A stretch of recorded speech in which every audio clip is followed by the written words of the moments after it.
One of the more controversial issues when dealing with Bible translation is the issue of inclusive language.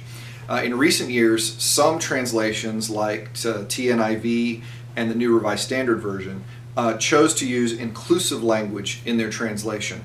What that means is if the literal expression of the original word is masculine, so if the original text used the word brothers or a masculine pronoun like he, but the author was intending the sense of the word to be collective, so in other words using man for humankind or brothers for everybody in the church, even though there might be women included, then the translators decided it would be best to convey the collective use of that word in the translation, so that instead of simply brothers I write to you, say in Philippians 3, the NRSV has brothers and sisters I write to you, since everyone agrees that certainly Paul was intending the entire church to be conveyed. The trouble with the inclusive language translations is that some people feel that you're changing the text.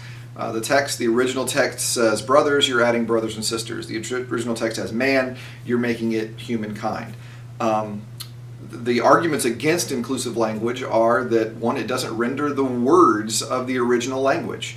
The original language had a masculine pronoun, and there are those who have certain doctrines of inspiration of Scripture that believe that those specific words for use for that specific place, and so you need to convey the specific words masculinity, if you will.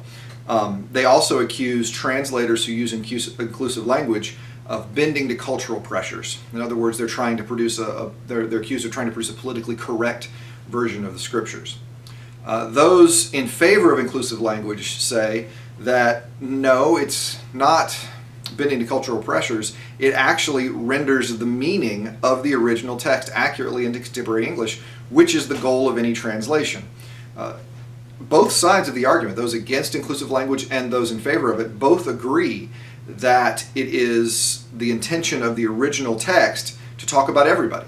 I mean, everyone agrees that Paul was talking to the entire church when he says brothers, or that everyone has to take up their cross when Jesus says to take up their cross, but he uses the masculine pronoun in Luke.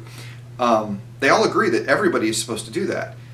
But the translators who are in favor of inclusive language say, well, if that's what the text means, then that's what needs to be conveyed. If translation's goal is to convey understanding, then we need to translate those things we need to translate those masculine pronouns only when they mean inclusively, when they mean collectively. They're not just translating every masculine pronoun that way, but translating when the sense of that text is a collective sense.